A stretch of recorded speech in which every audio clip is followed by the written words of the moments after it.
अस्सलाम वालेकुम नाज़रीन, दुनिया इलेक्शन कारवान के सिलसिले में हम पहुंचे हैं लाहौर के हल्के PP 168 PP 168 में। अब हम पहुंचे हैं लाहौर के 3 हलकों की अवामी राय आप तक पहुंचाने के बाद इस चौथे हलके में इस वक्त हम मौजूद हैं।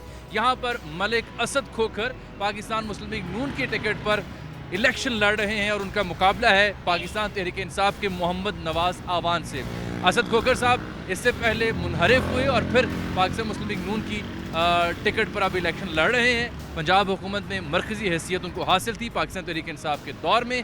अब इस हलके में वो अपनी किस्मत आजमाई कर रहे हैं मोहम्मद नवाज आवान के मुकाबले में। यहाँ मजमूई तौर पर 9 उम्मीदवार मद्दे मुकाबले हैं, जिनमें 4 सियासी जमातें यानी पाकिस्तान तहरीक इंसाफ, पाकिस्तान मुस्लिम लीग नून, जमात इस्लामी और तहरीक लब्बैक पाकिस्तान के कैंडिडेट्स हमें दिखाई देते हैं और 5 आज़ाद हैसियत में भी उम्मीदवार अपनी किस्मत आजमाई करते हमें यहाँ दिखाई दे रहे हैं। ये पूरा इलाका बैनर से भरा हुआ है।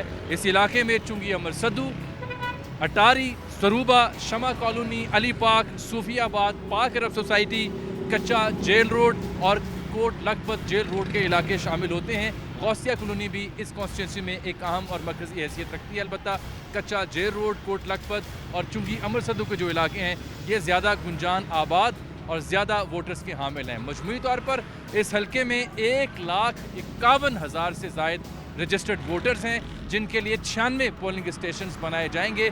17 जुलाई को यहाँ के वोटर्स अपने मुंतखब नुमाइंदे का इंतखाब करेंगे, अपने पसंद के नुमाइंदे का इंतखाब करेंगे वोट के ज़रिए। ये लाहौर के चारों हलकों में से एक ऐसा हलका है जहाँ पर बज़ाहिर असद खोखर साहब की पोजीशन हमें मजबूत और मौसर दिखाई देती है। इलाके के लोगों से बात करें और करेंगे भी तो उनकी राय ये है कि असद खोखर ने जब वो वज़ीर थे तहरीक इंसाफ के दौर में थे तो इस इलाके में बहुत काम किए। इसके बावजूद कि यहाँ पर सीवरेज, साफ़ पानी के मसाइल और टूटी फूट की सड़कों के मसाइल भी दरपेश हैं यहाँ के रिहायशियों को, लेकिन जोशो खरोश हमें दिखाई देता है और बज़ाहिर असद खोखर उनके हामी दावा करते हैं कि यहाँ से पाकिस्तान मुस्लिम लीग नून इस एक सीट से ज़्यादा बेहतर हैसियत रखती है। आप देखते हैं कि अवामुन्नास इन इलाकों में क्या कहते हैं, किसे पसंद करते हैं और किसे वोट देना चाहते हैं और क्यों देना चाहते हैं। आइए मेरे साथ।